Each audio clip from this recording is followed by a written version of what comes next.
শিক্ষার্থীরা, আশা করি সবাই অনেক ভালো আছো। আজ আমরা এইচএসসি ফিজিক্সের একটা টপিক নিয়ে কথা বলবো, সেটা হচ্ছে ভেক্টর।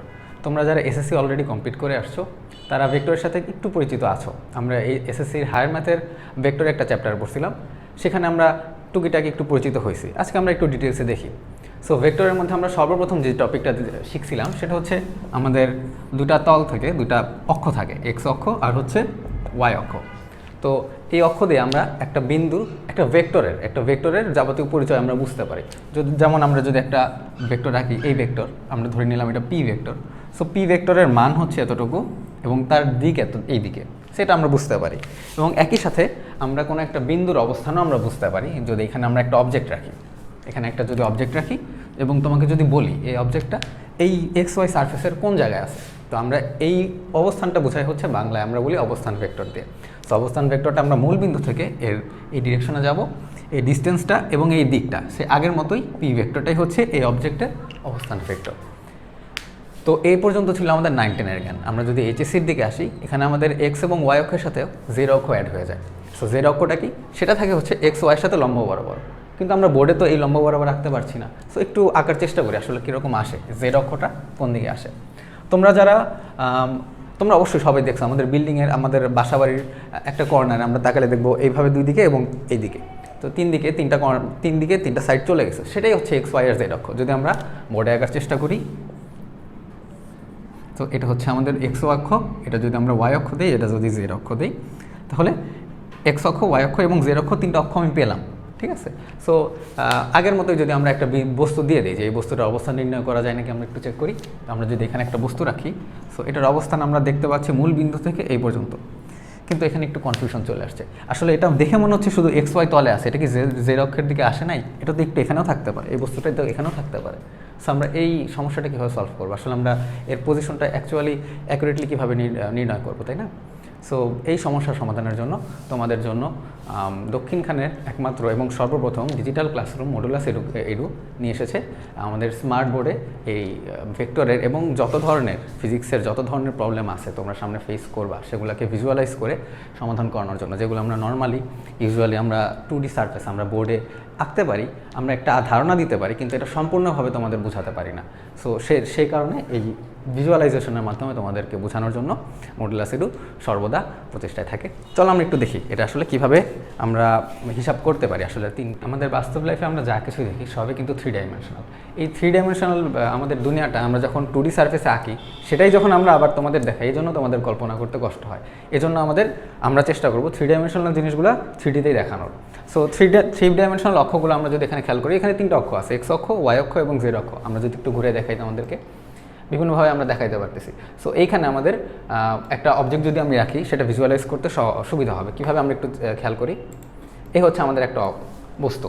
আমরা যদি শুধু এভাবেই তাকায় দেখি, আমরা এখানেও আমাদের একটু বুঝতে হয়তো কষ্ট হচ্ছে যে ভাই বস্তুটা কি এখানে নাকি এখানে, কিন্তু আমরা যদি এখন একটু ঘুরিয়ে তোমাদের দেখাই, এখন কিন্তু আমরা খুব সহজেই বুঝতে পারতেছি আসলে বস্তুটা কোথায় আছে। আমরা যদি এখানে রাখি, এখন একটু দেখার চেষ্টা করি, বস্তুটা এই বরাবর আছে আমরা বলতেছি, কিন্তু আসলে কোথায়, একটু এক্স অক্ষের দিকে আছে, একটু ওয়াই অক্ষের দিকে একটু আছে এবং জেড অক্ষের দিকে একটু এগিয়ে সে মুভ করে আছে। সো এখন আমরা দেখে খুব সহজেই বুঝতে পারতেছি যে বস্তুটার অবস্থান আসলে কোথায়। যে আমরা এই পর্যন্ত একটু এক্স অক্ষের দিকে আসবো, এই পর্যন্ত একটু ওয়াই অক্ষের দিকে আসবো এবং জেড অক্ষের দিকে আমরা এতটুকু এবং উঠবো হয়তো আমাদের, তাহলে আমরা খুব ইজিলি আমরা বস্তুটার অবস্থান নির্ণয় করতে পারবো। সো বস্তু তো বুঝলাম ভাই, কিন্তু আমাদের চ্যাপ্টারই তো ভেক্টর দিয়ে দেখাবেন না? অবশ্যই দেখাবো। আমরা যদি একটা ভেক্টর নেই, যে কোনো একটা ভেক্টর আমরা নিলাম, এই ভেক্টরটা এরকম 3 ডাইমেনশনালে আছে। কীভাবে, এক্সের দিকে কিছুটা আছে, ওয়াইয়ের দিকে কিছুটা আছে এবং জেড অক্ষের দিকে কিছুটা আছে। আমরা যদি উপর থেকে দেখি, এখানে আমরা এক্স এবং ওয়াই অক্ষ বরাবর কতটুকু আছে সেটা মেজার করতে পারি, এবং যদি সারফেস বরাবর নেই, তখন আমরা দেখতে পাচ্ছি সে জেড অক্ষ বরাবর কতটুকু উঠে আছে। ঠিক আছে। সো এটাকে যদি আমরা, সে এক্স অক্ষ বরাবর এই পর্যন্ত আছে, ওয়াই অক্ষ এতটুকু আছে এবং জেড অক্ষে কতটুকু আছে, এই পর্যন্ত আছে। এখন আমাদের খুবই দেখে বুঝতে সুবিধা হচ্ছে এক্স অক্ষে এতটুকু, ওয়াই অক্ষে এতটুকু এবং জেড অক্ষে এতটুকু সে উপরে উঠেছে। ওকে, তাহলে এখন আমরা আজকে ভেক্টর বুঝলাম যে ভাই এসে ভেক্টরটা এভাবে থাকতেছে, কিন্তু আসলে আমাদের পড়াশোনার টপিকের সাথে এটা কীভাবে রিলেটেড। সো পড়াশোনার টপিকের সাথে আমরা এই ভেক্টরটা আমরা একটু ডিফাইন করে ফেলি। এটা আমাদের এক্স অক্ষ, এটা ওয়াই অক্ষ এবং এটা জেড অক্ষ আমরা ধরে নিলাম। সো এই এক্স ওয়াই এবং জেড অক্ষের সাপেক্ষে এই ভেক্টরটার অবস্থান ভেক্টরটা আমরা এখন নির্ণয় করবো। সো এটার ক্ষেত্রে আমাদের একটা সূত্র আছে। তো সূত্রটা আসলে কীভাবে আসে, আমরা তো সূত্র খালি মুখস্থই করে ফেলি, কিন্তু সূত্রটা আসলে কীভাবে সেটা যদি বুঝতে পারি তাহলে যে কোনো ম্যাথ, কখনো কখনো আনকনভেনশনাল ম্যাথ দিলেও আমরা খুব ইজিলি সেটা করতে পারবো। সো এখন আমরা একটু ওইটা দেখি যে সূত্রটা আসলে কীভাবে আসে ভাই। সো যে কোনো ভেক্টর আমরা একটা নিয়ে নিলাম, সেই ক্ষেত্রে আমাদের এটা হচ্ছে এক্স অক্ষ, এটা আমরা ধরে নিই হচ্ছে আমাদের ওয়াই অক্ষ, এবং এটাকে আমরা ধরে নিলাম জেড অক্ষ। তো এই ভেক্টরটা কোথায় অবস্থান করতেছে আমরা ইতিমধ্যে দেখেছি। তো প্রমাণের সুবিধার্থে আমরা এই সাইডে রাখি, দেখি কীভাবে প্রমাণ করতে পারি। আসলে এই প্রমাণটা খুবই সহজে আমরা পিথাগোরাসের, সেই পুরানো আমলের পিথাগোরাসের সূত্র দিয়ে প্রমাণ করে ফেলতে পারি। সেটা আমরা একটু ভেক্টর দিয়ে দেখি। হ্যাঁ, আমরা আবার সেই দাগাদাগি তো করতেছি, আমরা একটু এখানে দেখি কেমন আসে। আমরা যদি একটু ওপেন করি, আমরা খুবই ইজিলি দেখতে পারতেছি যে এই পার্ট পর্যন্ত সে এক্স অক্ষের দিকে আসছে, এবং এই পার্ট পর্যন্ত সেই এক্স অক্ষের দিকে আসছে, এবং এই পার্টটা হচ্ছে তার ওয়াই অক্ষের দিকে, তাই না? সো এখন এখানে একটা দেখো সমকোণী ত্রিভুজ উৎপন্ন হয়েছে, এটা হচ্ছে এই ত্রিভুজের সমকোণ। সো এই সমকোণী ত্রিভুজের অতিভুজের সূত্র আমরা শিখেছি। আমরা ধরে নিলাম এই পার্টটা হচ্ছে এক্স এবং এই পার্টটা হচ্ছে আমার ওয়াই, অর্থাৎ ভেক্টরটা এক্স অক্ষের দিকে এক্স একক এবং ওয়াই অক্ষের দিকে ওয়াই একক পরিমাণ সে বিস্তার করতেছে। সো এই তার অতিভুজটা কতটুকু আসবে? অতিভুজটা আসবে হচ্ছে √ আমরা শিখেছি √x² প্লাস ওয়াই স্কোয়ার, এটা হচ্ছে তার অতিভুজের পরিমাণ। তার মানে আমি এই যে লাইনটা পেলাম সেটা আলটিমেটলি হচ্ছে এই ভেক্টরের একটা শ্যাডো। যদি আমরা জেড অক্ষের দিকে তাকাই, জেড অক্ষের উপর দিক থেকে তাকাই, তাহলে এই ভেক্টরের একটা শ্যাডোই হচ্ছে আমার এই পার্টটা, তাই না? তাহলে আমি যদি লেখাগুলো মুছে দেই তোমাদের যাতে কনফিউশন না হয়, তাহলে আমি দেখতে পাচ্ছি যে এই শ্যাডোটা আমি পাইলাম। খুব ভালো কথা। এখন যদি আমরা কতটুকু নিচ্ছি, আমরা শুধুমাত্র এক্স অক্ষে কতটুকু আসছে এবং ওয়াই অক্ষে কতটুকু আসছে সেটা নিচ্ছি, আমরা কিন্তু জেড অক্ষটা এখন হিসাব করি নাই। যদি জেড অক্ষটা আমাদের ইকুয়েশন নিয়ে আসি, আমরা একটু দেখি তো, সে জেড অক্ষে এতটুকু পরিমাণ সে উপরে উঠেছে।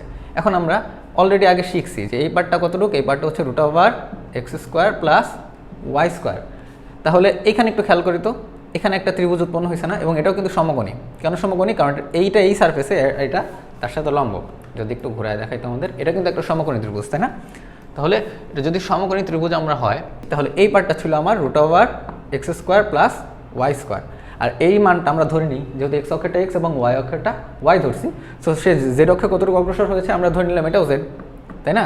তাহলে এটা কি একটা সমকোণ, তাহলে এই পার্টটা হচ্ছে আমার সমকোণের অতিভুজ, যেটাই ছিল আমার কি সেই ভেক্টরের অবস্থান ভেক্টর। তাহলে আমি আবার যদি সেকেন্ড টাইম পিথাগোরাস অ্যাপ্লাই করি, তাহলে এটা আমি ধরি ভূমি, এটা লম্ব, তাহলে √ ভূমি স্কোয়ার প্লাস লম্ব স্কোয়ার। √ ভূমি কতটুকু ছিল এই পুরাটা, তাহলে এই রুট যদি স্কোয়ার করি তাহলে রুটটা চলে যাবে x² প্লাস ওয়াই স্কোয়ার, আর সাথে প্লাস জেড স্কোয়ার। তাহলে আমরা বুঝতে পারলাম একটা ভেক্টরের অবস্থান ভেক্টর যদি এক্স, ওয়াই এবং জেড দেওয়া থাকে, তাহলে ওই অবস্থান ভেক্টরের যে দৈর্ঘ্য সেটা কীভাবে নির্ণয় করি? দৈর্ঘ্যটা খুবই simple, √x² plus Y square plus Z square. এটাই হচ্ছে আমার ওই ভেক্টরের অবস্থান ভেক্টরের লম্ব।